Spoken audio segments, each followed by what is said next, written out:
জাতীয় পার্টি এবং 14 দল যে গত 15-16 বছর যাবৎ তারা আওয়ামী লীগের দোসর হিসেবে কাজ করেছে, তাদের অবশ্যই নিষিদ্ধ করতে হবে। সম্মানিত দেশবাসী, আমরা দাবি জানাচ্ছি পিআর পদ্ধতিতে নির্বাচন এবং তার আগে গণভোট। কিন্তু আমাদের কিছু দল চাচ্ছে নির্বাচন এবং জাতীয় নির্বাচন এবং গণভোট একসাথে। এটা কিন্তু পাগলেও বিশ্বাস করে না, এটা হাস্যকর। কি হবে সেই গণভোট দিয়ে? তখনকার পিআর দিয়ে কি হবে? আমরা আগে পিআরের পক্ষে গণভোট চাই, তারপরে নির্বাচন চাই।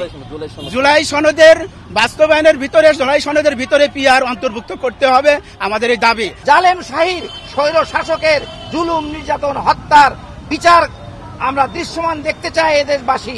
সর্বশেষ জাতীয় পার্টি এবং 14 দল যে গত 15-16 বছর যাবৎ তারা আওয়ামী লীগের দোসর হিসেবে কাজ করেছে, তাদের অবশ্যই নিষিদ্ধ করতে হবে। এই কয়েকটি দাবি অবশ্যই দেশের কল্যাণের জন্য দেশবাসীকে সাথে করে নিয়ে জামাত ইসলামী করছে, এবং এগুলো যদি না করা হয় তাহলে বারবার যেমন এই 54 বছরে বারবার স্বৈরশাসক ফিরে এসেছে, আবার দেশ ওই গভীর অন্ধকারে ডুবে যাবে।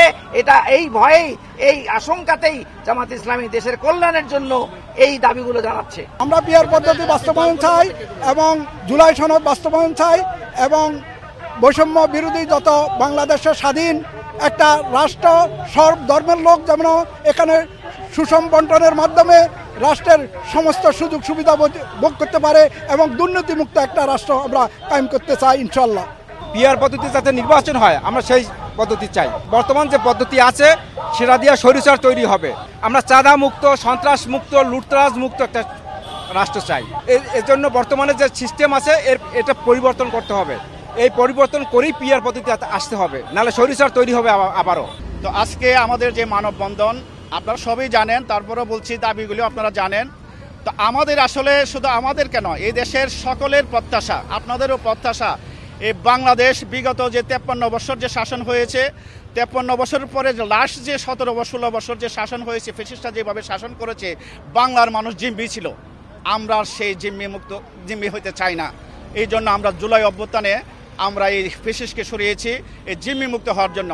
অতএব আমাদের এই বাংলার জনগণের প্রত্যাশা আগামীতে যেন আর কোনো ফ্যাসিস্ট এই দেশে তৈরি না হয়।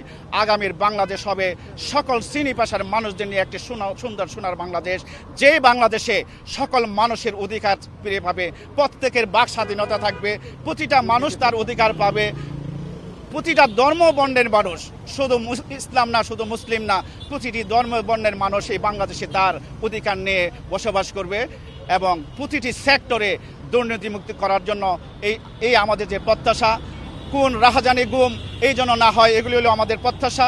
মানুষ যেন তার নির্বিঘ্নে এই দেশে বুক ফুলে স্বাধীন বাংলাদেশে, সোনার বাংলাদেশে চলতে পারে, সেই প্রত্যাশা হলো ইসলামী আন্দোলন বাংলাদেশের এবং বাংলার জনগণের।